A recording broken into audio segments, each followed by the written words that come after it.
Quem quer ouvir a palavra de Deus? Glória a Deus. Eu queria que nós pudéssemos abrir lá em Gênesis capítulo 35, a partir do versículo 1. Eu vou ler o 1, depois eu vou ler o 14 e depois o 15. Preste atenção, porque eu creio que essa mensagem, ela tem o poder, não por quem está ministrando, mas pela palavra em si, de transformar a sua vida. Então eu queria que você prestasse muita atenção, eu queria ministrar sobre a necessidade que nós temos de transformação. Eu tenho, você crê dessa forma? Não entendi, você crê que precisa de mudanças? Eu creio que todos nós precisamos, e eu queria que você acompanhasse comigo a partir do 1, e depois eu vou ler o 14 e o 15. A palavra do Senhor diz: Disse Deus a Jacó. Quem disse? Disse Deus a Jacó: levanta-te, sobe a Betel e habita ali. Faz ali um altar ao Deus que te apareceu quando fugias da presença de Esaú, teu irmão. Agora vamos ao 14. Então Jacó erigiu uma coluna de pedra no lugar onde Deus falara com ele, e derramou sobre ela uma libação e lhe deitou óleo. 15. O lugar onde Deus falara com Jacó, lhe chamou Betel. Feche teus olhos, eu queria orar pela sua vida, pela minha vida, por nós, por esse ambiente. Nós precisamos da intervenção de Deus sobre a nossa vida. Toda vez que nós recebemos a palavra, toda vez que nós nos expomos a falar a palavra de Deus, o ambiente ele deve ser propício. Os corações precisam receber essa palavra e nós precisamos de orar ao Senhor. Pai amado, nós colocamos as nossas vidas diante do Senhor. A Tua palavra é fiel, a Tua palavra é viva, a Tua palavra é eficaz para as nossas vidas e nós precisamos receber da Tua palavra. Por isso eu te peço que o Senhor possa ministrar a cada coração, a cada vida, a cada um que adentrou nessas portas. O Senhor conhece a nossa história, o Senhor conhece o nosso coração, o Senhor conhece a nossa condição e nós precisamos ser impactados com a palavra do Senhor. E nós te pedimos que os corações sejam como uma boa terra, que possam receber da Tua boa palavra e serem impactados com o poder do alto. Senhor, essa é a nossa oração que nós fazemos nesse lugar, em nome do Senhor Jesus. Você pode dizer amém? Amém, glória a Deus. Eu creio que nós precisamos sim de sermos transformados, sermos tocados por Deus. E quando você olha esse texto aqui que nós estamos meditando, foi o próprio Deus que dá uma direção a Jacó e ele é bem específico na direção que ele dá. Se vimos um Deus específico, ele fala assim, você vai levantar e você vai subir para Betel e você vai morar nesse lugar. E a palavra do Senhor nos diz que Jacó obedeceu a palavra do Senhor, ele vai ali, ele levanta um altar a Deus, ele unge aquele local e o Senhor vem e começa a direcionar, Jacó naquele lugar. Eu vejo que Betel foi um lugar determinante na vida de Jacó. Você está na Betel, glória a Deus. Deixe que esse lugar, que esse ambiente seja determinante na sua vida, que possa mudar a sua história. Eu creio que nós precisamos entender mais sobre essa questão de transformação, sobre essa questão de mudança que nós precisamos. Há um tempo atrás, não muito tempo, estava com a minha esposa, nós saímos de férias e nós estávamos num cruzeiro e aí nós levantamos os dois mais ou menos ao mesmo tempo, era 3 horas da manhã e 3 horas da manhã não tem nada, o negócio está tudo fechado e tal. E aí eu falei assim, vamos sair? Vamos ver como é que está lá fora? E a gente saiu, e a gente falou assim, nós vamos ficar até amanhã, até para que nós possamos ver o sol nascer. Interessante que a gente estava ali, olhando ali, aquelas estrelas, um ambiente muito gostoso, escuro. No escuro você consegue ver bem, né?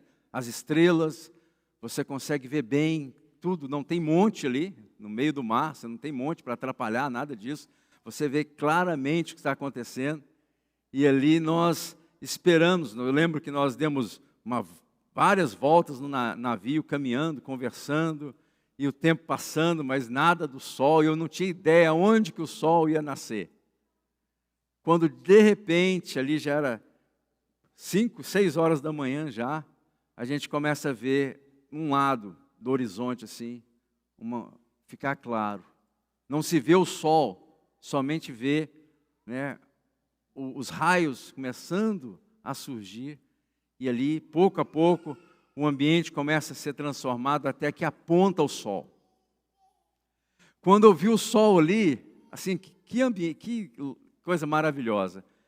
Imediatamente veio um versículo no meu coração. Aquele versículo está lá em Provérbios capítulo 4, 18, que diz que a vereda do justo é como a luz da aurora, que vai brilhando mais e mais até ser o dia perfeito. Interessante que primeiro, antes do sol surgir, vem os raios. Ou seja, os raios chegam na frente. E o próprio Deus vem comparando esse versículo com o sol, com os raios solares, né? A nossa vida precisa ser transformada. Nós precisamos, é uma necessidade que nós temos. E a transformação, ela vem um pouco diferente das experiências que nós, às vezes, temos a expectativa que aconteça na nossa vida. Por quê? Porque pode haver mudança, transformação por experiências da nossa vida, coisas que acontecem conosco, sim ou não? Você passa por uma experiência e ali você já não age da mesma forma, porque você agora vai reacionar de forma distinta. Porque você chega ao conhecimento de alguma coisa, você já não vai, né, lidar com a situação da mesma forma, através dos relacionamentos. Isso traz, sim, alguma mudança em nós, mas a mudança que vem de Deus é diferente. Quando Deus transforma, quando Deus nos muda, quando Deus nos pega, é diferente. É algo diferente que vai acontecer na nossa vida, que nós já não somos as mesmas pessoas. E há um dilema em nós, por quê? Porque Deus quer fazer uma obra em nós, Deus quer transformar, Deus quer que haja mudança, transformação, e nós, insistentemente, nós buscamos conforto. Interessante isso, né? Nós não estamos tão interessados assim nas mudanças que Deus quer promover em nós, mas nós lutamos desesperadamente para que nós alcancemos o conforto que talvez a vida possa nos entregar. E aí fica esse dilema, né? Buscando o conforto, buscando o prazer, buscando a segurança. E tudo, mas a gente faz o possível para que haja ausência de sofrimento na nossa vida. Nós não queremos absolutamente nada que tenha a ver com sofrimento, com dor, com dificuldade. Não, nós queremos um lugar seguro, nós queremos o Éden. Nós queremos voltar ao lugar de delícia. Nós queremos voltar ao lugar de segurança, que a gente não passe por nada disso. Mas o nosso Deus, o Deus que nos ama, o Deus que nos prepara, o Deus que nos ensina, o Deus que nos pega pela mão como um pai pega na mão de um filho, Ele sempre vai nos conduzir para que haja mudança, para que haja transformação. Você crê assim? E foi o que estava acontecendo aqui, nessa história. Outra coisa interessante é que salvação sempre precede a transformação. A gente valoriza e devemos, sim, claro, valorizar a salvação, mas a gente tem que entender que Deus nos salva para nos transformar. É assim que Deus age. Vou repetir, Deus nos salva para nos transformar. Assim que Deus faz. E se fosse salvação por salvação, preste atenção nisso. nós poderíamos ser salvos e morrer imediatamente, sim ou não? Os pastores seriam capacitados por Deus, porque depois que a pessoa fosse salva, essa pessoa ia chegar aqui na frente, a gente ia colocar a mão sobre ela e falar assim: pode partir, meu filho, vai em nome de Jesus. Porque salvação por salvação seria assim. Mas a pessoa é salva em Cristo Jesus e Deus começa, através da pessoa do Espírito Santo, um processo na vida dela, que nós chamamos o processo de santificação, para que haja o quê? Transformação. Para que nós não sejamos mais o que nós éramos no passado. E todos, absolutamente todos, precisam disso. Essa é a obra de Deus. Por quê? Porque Deus tem um plano eterno para a nossa vida. Nós chamamos do plano eterno de Deus. É isso que Deus está fazendo conosco. Deus nos salva, Deus deposita em nós o Espírito dEle e Ele começa uma grande obra em nós que nós chamamos santificação ou que produz transformação. E aí, quando nós olhamos a palavra do Senhor, Ele nos predestinou, fala lá em Romanos capítulo 8, 29, fala assim: Ele nos predestinou para ser conforme à imagem do seu Filho, a fim de que Ele seja o primogênito entre muitos irmãos. Romanos 8, 29. Ou seja, essa é a obra de Deus na nossa vida, e nós devemos, eu creio, permitir que Deus venha começar essa boa obra que começou em nós, completar essa boa obra que começou em nós. E nós vamos pegar aqui a vida de Jacó e a gente vai entender um pouco como Deus age na nossa história. Jacó, primeira coisa que nós entendemos aqui sobre a vida dele, nós vamos pegar aqui para que nós possamos construir essa ideia. Ele era filho de Isaac, Jacó, filho de Rebeca. Isaac, ele não casou muito cedo, ele casou, era um quarentão, quando ele casa, e ele casa com Rebeca. Rebeca era 40 anos, é velho para casar, não? Sim ou não? Mais ou menos? Quarentão, não, mais ou menos, Então, ele casou aí com 40 anos, Rebeca, sua amada, só que Rebeca, ela era estéril. E a Bíblia diz que Isaac orou por Rebeca e ela concebeu. Ela gerou gêmeos. A palavra do Senhor nos ensina que os gêmeos eles estavam lutando no ventre materno. Dentro do ventre eles já tinham seus conflitos, as suas lutas ali, estavam lutando um com o outro. E Rebeca, por causa disso, e eu creio que Rebeca tinha algumas questões, a gente vê assim nos relatos dela, que era um pouco... Ela pediu para si a morte, e vem, Isaac vem e ora por ela, e ela concede. O primogênito, o primeiro, era ruivo, peludo, e o nome dele foi Esaú. O outro, que veio agarrado no pé de Esaú, se chamou Jacó, agarrado no calcanhar de Esaú. Imagina os dois lutando dentro do ventre, e quando puxa um, já sai o outro na cola ali do calcanhar, e esse foi o nome. Esse é o nome. Jacó significa justamente isso, aquele que agarra, o que segura o calcanhar. Então, às vezes a gente escuta que Jacó é enganador, o nome dele, na verdade, o nome dele é aquele que segura o calcanhar, mas o procedimento dele é aquele que está tentando, tirar alguma coisa, pegar alguma coisa que não pertence a ele. Usurpador, essa é a ideia do nome de Jacó. Literalmente, ou seja, era o trapaceiro, ele enganador, é isso que significa, não o nome literal, mas a atitude dele. E ele nasce nessa família bem disfuncional, uma família bem complicada, cheia de questões. A Bíblia diz que Esaú ele saiu perito caçador, Jacó pacato, habitava em tendas. Aí começa a história, porque o pai de Esaú amava Esaú, Isaac, e Rebeca amava Jacó. Imagina uma família dessa. Um gostava de um filho e o outro amava o outro filho. Com certeza, é uma receita para as coisas não funcionarem bem, E aí, o que acontece? Isaac envelheceu. a Bíblia diz que os olhos dele ficaram escuros, ele não podia ver muito bem, e ele chama seu filho predileto, queridinho dele, Isaque, vai e chama Esaú e fala assim, ó, me traz uma comida, vou te abençoar, porque meus dias estão chegando. E aí, a esposa dele, Rebeca, estava ouvindo essa conversa.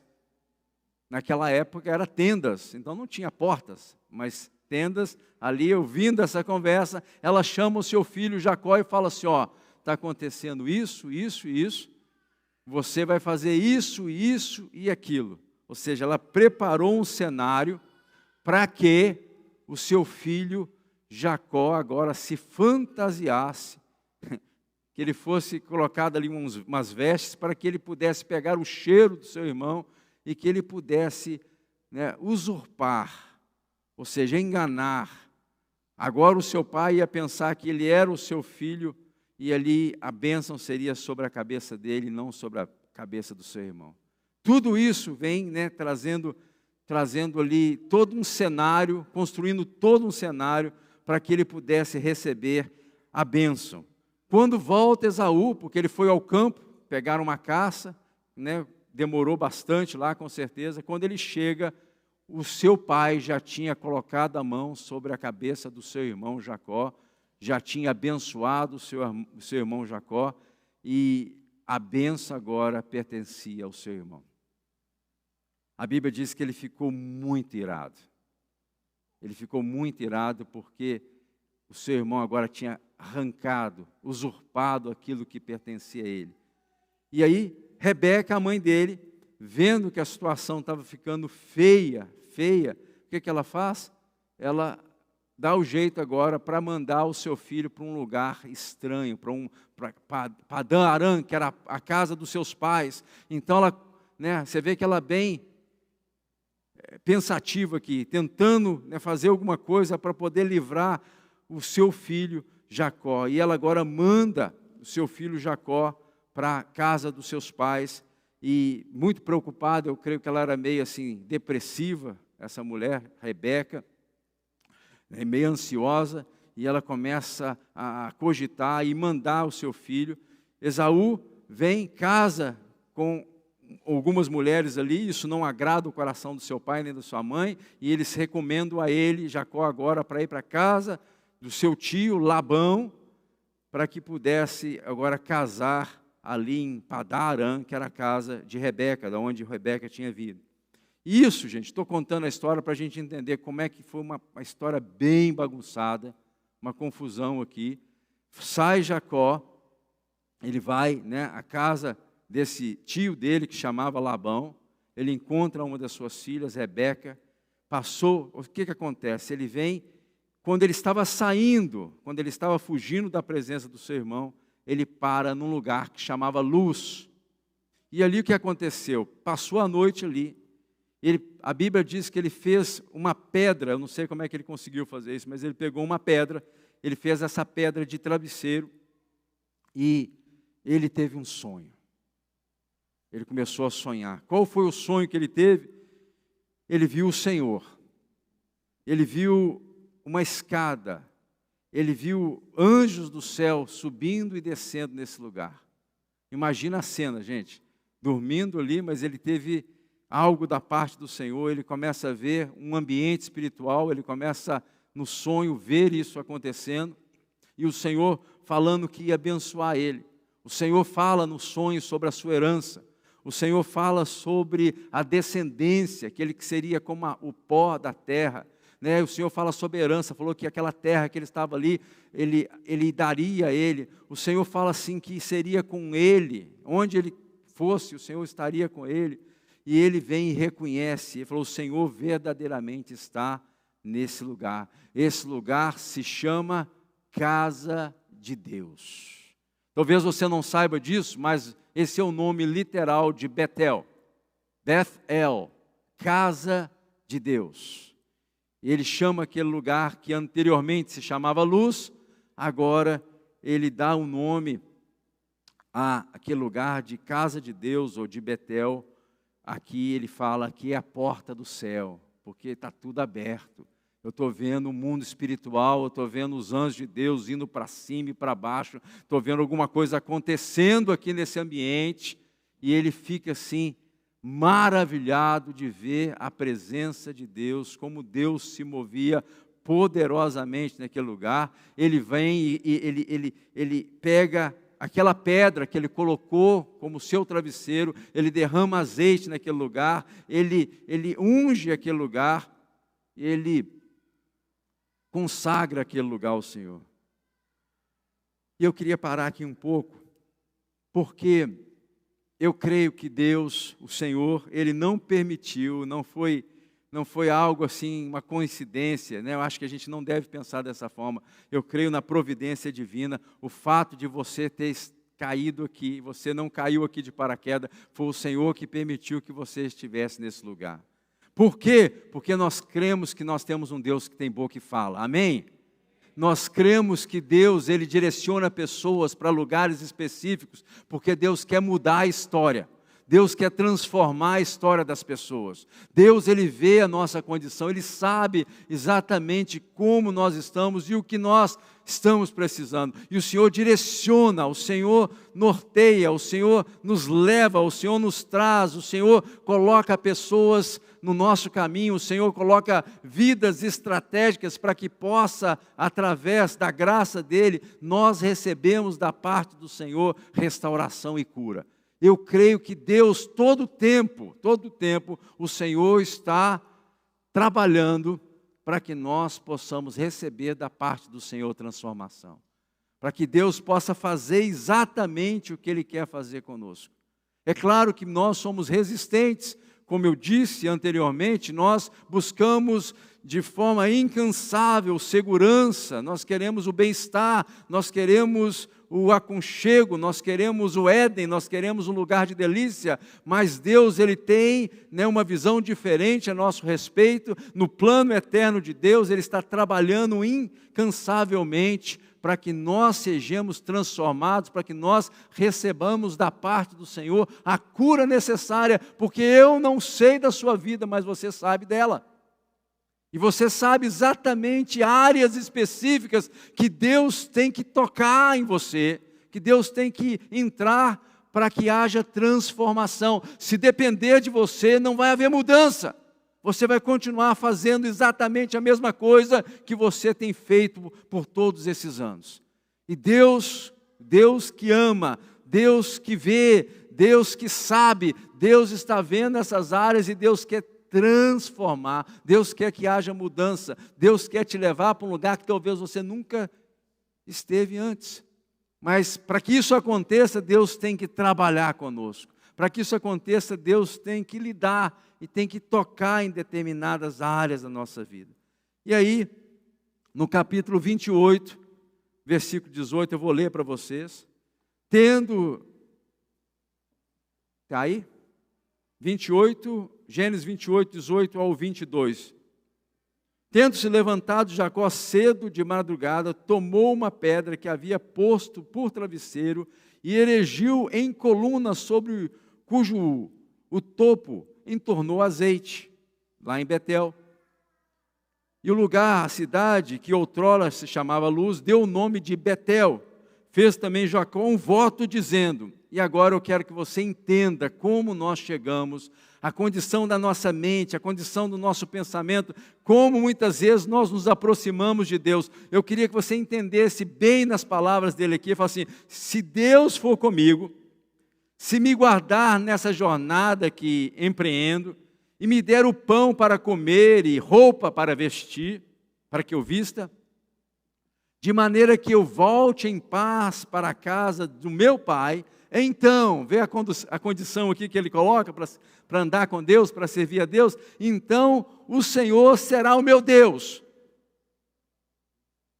E a pedra que erigiu por coluna será a casa de Deus, e de tudo quanto me concederes, certamente eu te darei o dízimo.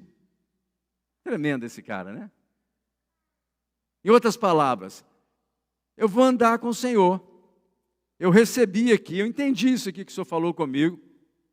Eu fico pensando, né? Depois de você ter uma noite tão abençoada, os anjos de Deus te visitando, descendo, subindo, o Senhor fazendo promessa. Aí o camarada vem com essa proposta para Deus. Em outras palavras, ele fala assim, eu vou andar com o Senhor, mas eu preciso que o Senhor me faça algumas coisas. Eu quero ir em paz e quero voltar em paz. Eu quero, e tudo que o Senhor falou que vai me dar, eu quero. E se o Senhor verdadeiramente me der, o Senhor vai ser o meu Deus. E tem mais, de quebra, eu vou dar o dízimo. Legal, né? Sabe que muita gente anda com Deus dessa forma? Muita gente está interessada não em conhecer Deus. Muita gente está interessada no que Deus pode dar a ela.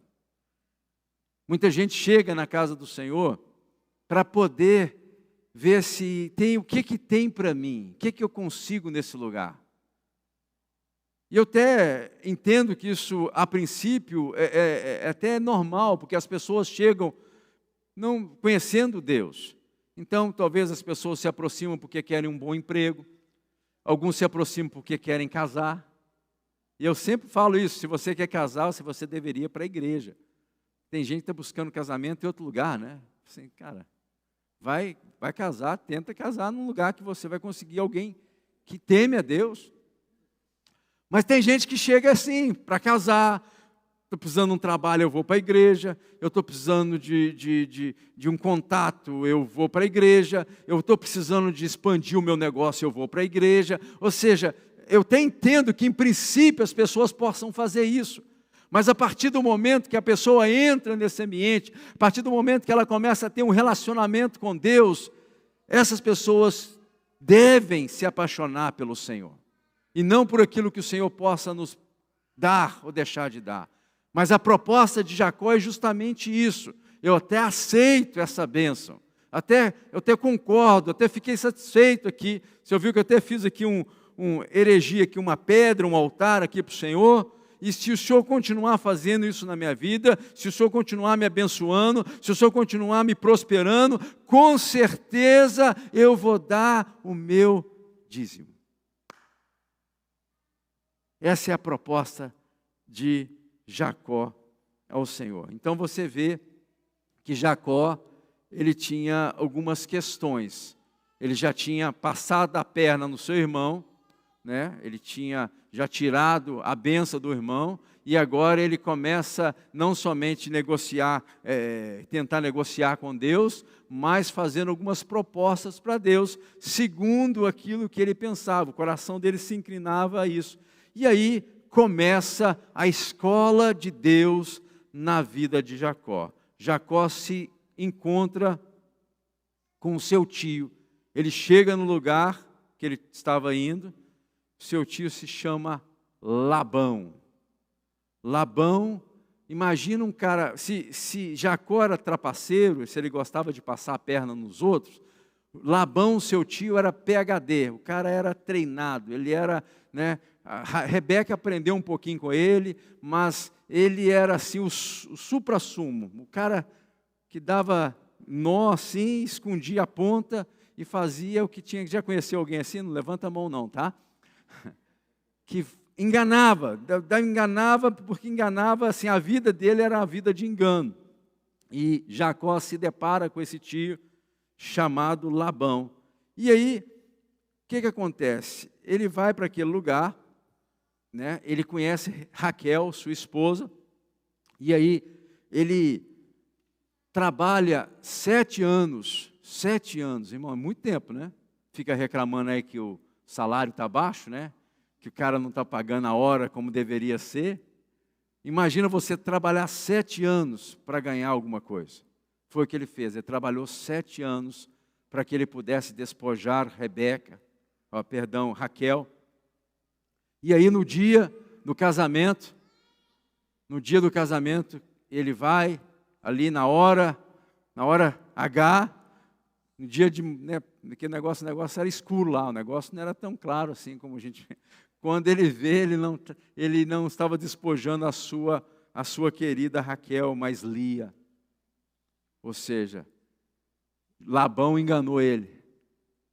E ele fala assim, ele foi ter com Labão e falou assim, como é que é isso? Eu trabalhei 7 anos para né, despojar a minha amada, e você me faz isso? Ele falou assim, aqui nosso costume não é assim não, aqui casa primeiro com a mais velha, depois você casa com a mais nova. Mas fico pensando, devia ter falado isso 7 anos atrás, né?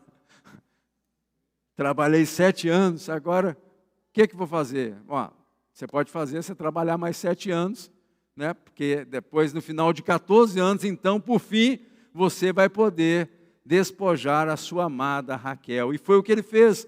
Ele trabalha mais 7 anos para poder casar com Raquel. No final das contas, ele trabalhou 20 anos para esse tio Labão, que eu acho que o nome dele devia ser Lobão, porque ele dava nó em pingo d'água. Mas chega um ponto que chegou o tempo dele voltar à sua terra. Nasceram filhos naquele lugar, ele constituiu família. Labão, depois que ele conseguiu despojar a sua filha, a filha dele, a sua filha Raquel, né? Agora Labão começa a trocar o salário de Jacó, mas o Senhor abençoava Jacó e ele prosperava, mesmo Labão, né, trapaceando e fazendo tudo isso. Mas chega um ponto que começa a ter contenda entre os filhos de Labão ali, falando, os filhos de Labão estavam culpando Jacó, falando que ele que estava trapaceando o seu tio, né, Labão, e ele resolve fugir daquele lugar com a sua família. E foi o que ele fez. Mas ele tinha algumas pendências agora. Por quê? Primeiro que algumas pendências estavam acontecendo ali. Primeiro que ele já estava cansado. Porque quando você vai tomando pancada na vida há muito tempo, a tendência é você cansar. É verdade ou não? Cara, chega um ponto que você não aguenta mais, vai tomando pancada. E ele já tinha, né, estava bastante já triste com aquela situação. Confusão, contenda, sofrimento, ele já estava cansado. Outra coisa que estava acontecendo, que ele deixou uma pendência lá na casa dele, na casa do seu pai. Lembra o que ele fez? Ele tinha usurpado a bênção do seu irmão Esaú, e agora voltar para trás não era tão fácil. Além disso, agora ele tinha pressão, porque ele sai corrido da casa de Labão, e Labão agora estava na cola dele. Imagina a pressão que estava sobre Jacó agora. Cansado daquela vida, porque ele estava cansado de ser enganado. Número 1, ele estava sofrendo agora porque ele tinha uma pendência, ele tinha que voltar para a casa do pai, mas o irmão dele estava querendo matá-lo. E agora, além disso, esse sujeito agora estava também indo para cima dele. Então eu fico pensando no desespero de Jacó, situação de Jacó. Isso que acontece na vida de muita gente. Chega o ponto que as pessoas começam a fazer tanta coisa e não permite que Deus faça a obra no coração. E essa pessoa fica dando o seu próprio jeito, seu próprio jeitinho, a sua forma de resolver as coisas. E com pendências, olha para o passado, tem pendência, olha para o presente, tem pressão, olha para trás, fala assim, eu não posso voltar porque eu deixei uma conta enorme lá no Brasil, se eu voltar para lá eles me pegam. Mas eu também, ficar aqui, eu estou trabalhando e não ganho, trabalho, não vejo o fruto do meu trabalho. Aqui encontrei um cara, um tal de Labão aqui, que está me usurpando. O que é que eu faço da minha vida? Vou para frente, eu estou enroscado. Se eu ficar aqui, eu vou ser roubado. Se eu for para esse lugar lá, falar que a imigração lá está pegando. E aí a pessoa fica nesse desespero, sem saber se vai para frente, se vai para trás. É o que estava mais ou menos aqui acontecendo na vida de Jacó. Ele não sabia mais o que fazer. E a gente olha esse cenário e a gente fala assim, será que há uma conspiração dos demônios contra a minha vida? Será que eles fizeram uma reunião lá no inferno para me prejudicar? Será que eles querem, o que eles querem comigo? A gente faz esse tipo de pergunta. Faz ou não, igreja?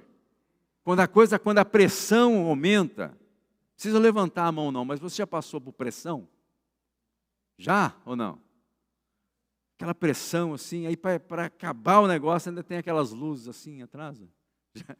Lembra das luzes? Você fala assim, será que me acharam? Será que é comigo? Não estava nem passei da velocidade aqui, será que é? Aí, a graça do Senhor, né, as luzes passam. Eu falo assim, glória a Deus. Mas as pressões existem na vida. E a gente acha que as pressões são uma conspiração do inferno contra a nossa vida, mas não. Às vezes as pressões da vida é Deus, o próprio Deus, permitindo que a escola dele possa nos ajudar a entender algumas coisas que Ele quer transformar na nossa história. Deus, Ele não esqueceu de nós. Deus continua com o propósito de nos transformar, de nos mudar, de tratar com o nosso caráter, de olhar para nós com um olhar de pai e falar assim, você precisa disso, você precisa daquilo, você está carente aqui, você está carente ali, e Deus, Ele permite que as circunstâncias contribuam para que nós possamos ser educados em Deus. A palavra do Senhor nos ensina que tudo coopera para o bem daqueles que amam a Deus, daqueles que são o quê? Chamados segundo o seu propósito. Que propósito? O propósito eterno de Deus, porque Deus nos chamou para que nós possamos ser conforme a imagem do seu Filho. Então, tudo o que acontece na nossa vida, a gente pode saber que tem sim Deus, não um Deus ausente. Deus é um Deus presente. O nome dele é Deus Emanuel, o Deus conosco. Então Ele está presente nessas circunstâncias da sua vida. Ele absolutamente não esqueceu de você. Absolutamente Ele não desistiu de você. O Senhor é conosco. Quem crê dessa forma?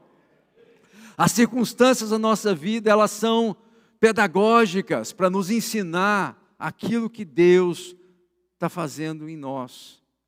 O Espírito dele está agindo em nós. A palavra de Deus nos ensina que o Espírito de Deus vem para nos convencer do pecado, da justiça e do juízo. Ou seja, Deus está operando em nós. Nós servimos um Deus que trabalha, nós servimos um Deus que ama, um Deus que Ele te ama tanto, que Ele não quer que nós fiquemos na situação que nós estamos.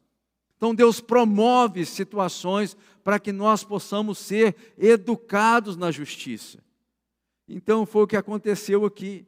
E agora chega o ponto, chega o momento, né, de Jacó falar assim, não, eu vou voltar, eu não vou ficar nesse lugar mais, eu vou resolver a minha vida.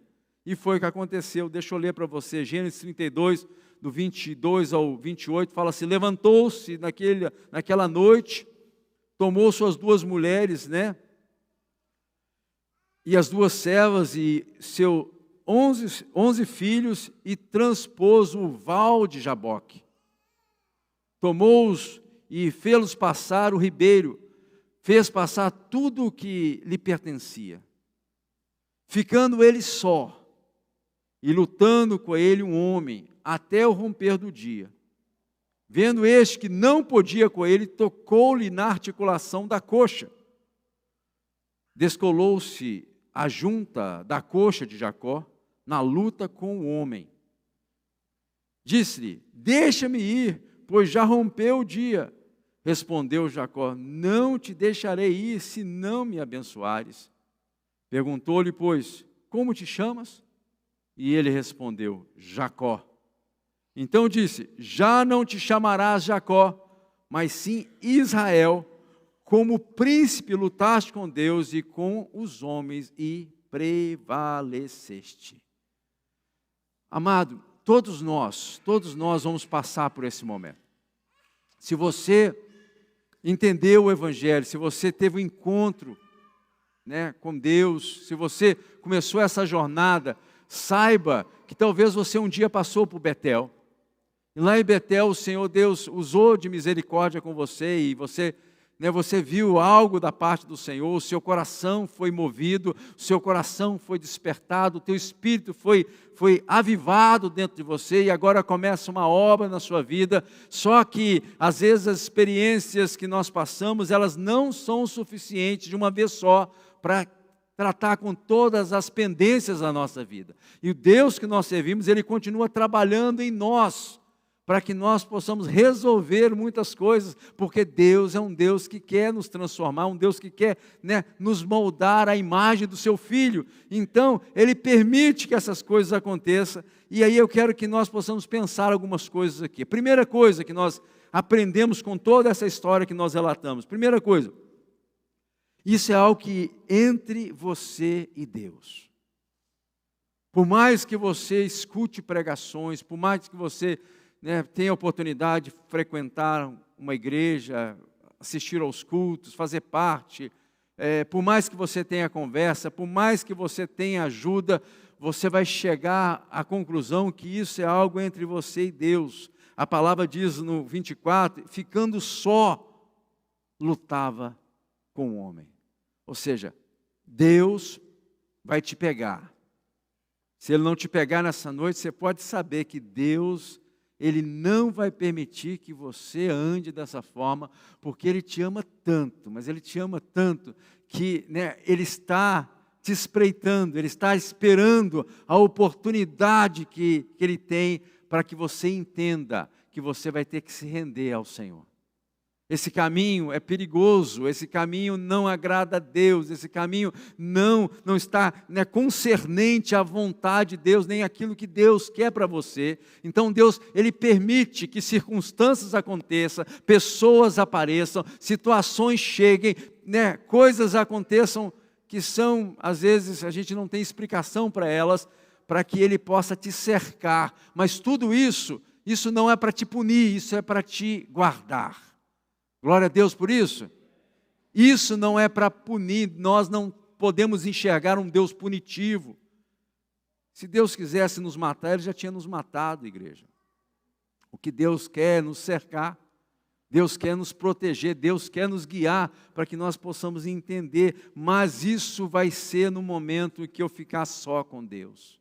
Esse é o momento que eu entregar, verdadeiramente eu entregar e colocar minha vida na presença do Senhor. O Senhor vai falar comigo, o Senhor vai me orientar. Chega um ponto que as pessoas cansam. Chega um ponto que as pressões são muitas. São pressões internas, são pressões externas. São situações que vão acontecendo na vida da pessoa que ela já não sabe o que fazer. É nesse momento que Deus entra. É nesse momento que o Senhor vem e Ele vem falar com você no seu íntimo. Lá no interior, no mais íntimo do teu ser. Mas isso é um momento a sós com Deus. Segunda coisa que nós aprendemos aqui, sempre inicia-se em Deus. O Senhor vem com um toque. O Senhor nos dá um toque. A palavra do Senhor fala que nós somos transformados de glória em glória à imagem do seu Filho, E a Bíblia diz aqui no versículo 25 que tocou a articulação da coxa dele. O cara sai de lá andando, ele sabia correr, Jacó sabia correr, sabia se movimentar bem. Mas a partir do momento que ele tem esse embate com Deus, o que acontece? O próprio Senhor toca a articulação da coxa e agora ele passa a mancar.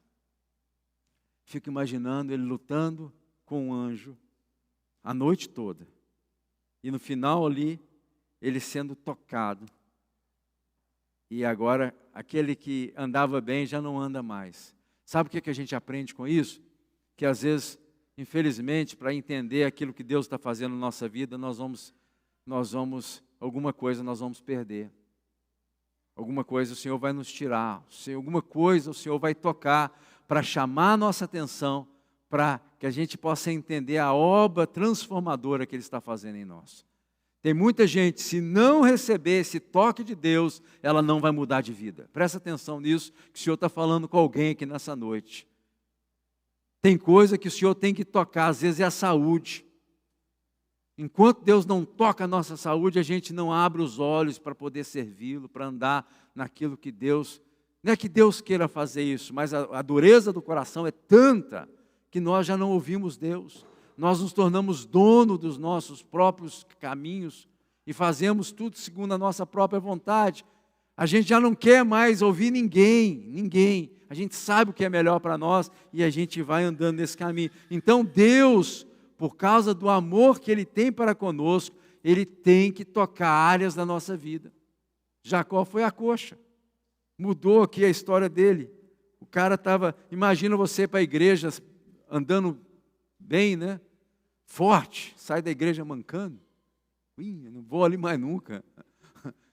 Ali, eu fui bem para a igreja, saí da igreja todo manco. Não dá, né? Não dá. Às vezes, eu acho que é algo assim que a gente fala assim, não imagino isso. O que é isso, pastor? Na igreja é para as pessoas serem curadas. Mas o que aconteceu com Jacó aqui foi diferente. Ele teve um embate com o Senhor, ele saiu manco, mas ele saiu diferente. Ele não saiu daquele lugar da mesma forma que entrou. Então, inicia sempre com Deus e o Senhor vem sempre trazendo, dá um toque especial na nossa vida. Outra coisa que aprendemos aqui, que a transformação que vem de Deus é completa. Deus não trabalha pelas metades. Deus faz de forma completa. Deus muda o nome, como mudou aqui. Ele chamava Jacó, agora Israel. Deus muda destinos, Deus troca os valores do nosso coração, alguma coisa valorosa para nós, o Senhor vem, quando dá um toque, né, em nós começamos a valorizar as coisas de forma diferente, o Senhor muda as nossas prioridades, às vezes estamos ocupados demais e nós não damos o tempo necessário a Deus. Deus tem que dar um toque da parte de Deus, um toque santo em nós, para que a gente possa ver as prioridades de forma distinta. Senão nós vamos perseverar em fazer aquilo que a gente acha que deve ser feito, da forma que a gente acha que deve ser feito. E tem áreas da vida que precisam ser transformadas, tem áreas da vida que precisam ser mudadas, e Deus não deixa nada de fora. Quando Deus faz a obra, Ele faz por completo. A palavra do Senhor fala assim, estou convencido, Paulo falando, que aquele que começou a boa obra em você e em nós, há de completá-la até o dia do nosso Senhor Jesus Cristo. Você pode dar um glória a Deus? Deus vai fazer isso. Deus, a obra que Ele começou, por mais que você não queira, por mais que você busque talvez o conforto da vida, Deus busca transformação, Deus busca mudança. Ele quer te levar para outro nível, que nós, pela nossa força, pela nossa... talvez a nossa vontade própria, nós não vamos alcançar isso. Então Deus vem de uma forma sobrenatural, né? Talvez vai causar algum desconforto. Com certeza, a coxa de Jacó dali para frente já não foi a mesma. A articulação da coxa, né, já andava, deixa que eu chuto, assim meio... Já não era a mesma coisa, mas com certeza o coração daquele homem foi transformado. Quem está entendendo a mensagem? Deus quer transformar o teu coração nessa noite. Deus quer mudar a sua vida. Deus não quer que a sua vida continue dessa forma. Esse caminho que você está levando é um caminho perigoso. Não é o caminho que Deus tem para você. Então Deus proporciona Betel, Deus proporciona uma palavra, Deus proporciona algo da parte de Deus para trazer algo que a sua vida vai ser impactada, vai ser mudada daqui para frente. Eu creio que Deus está falando com pessoas aqui nessa noite. E para concluir aqui, eu quero deixar uma pergunta que não é minha, é pergunta do próprio Senhor. Ele vem e fala assim, e o Senhor é bem específico, tá? O Senhor vem e pergunta a ele, qual é o seu nome? E ele responde, meu nome é trapaceiro, meu nome é enganador, meu nome é mentiroso, meu nome é caloteiro, o meu nome é adúltero, o meu nome é mentiroso, e aí vai. Aí vem o Senhor e fala assim, agora você já não vai chamar mais enganador, Daqui para frente você não vai chamar mais mentiroso. Daqui para frente você não vai ser mais adúltero. Daqui para frente você vai se chamar príncipe do Senhor. Essa é a proposta do Evangelho. É a transformação do ser. Nós não podemos nos conformar com o Evangelho que não transforma o homem. O Evangelho ele está completamente ligado à transformação que Deus quer fazer em nós. O Evangelho é o que, igreja? Boas notícias. E as boas notícias que Deus perdoa. Deus chama para perto aquele que está longe. Mas uma vez que nós nos achegamos a Deus, Deus começa uma grande obra em nós. Ele quer transformar tudo aquilo que o mundo estragou. Nossa alma foi mal educada no mundo. Muitos de nós fomos desenvolvendo uma forma de ser que não agrada o coração de Deus. E agora o Espírito de Deus habita em nós, para que haja transformação, segundo os padrões de Deus. Essa é a proposta de Deus para a nossa vida. Eu queria convidar você a ficar de pé.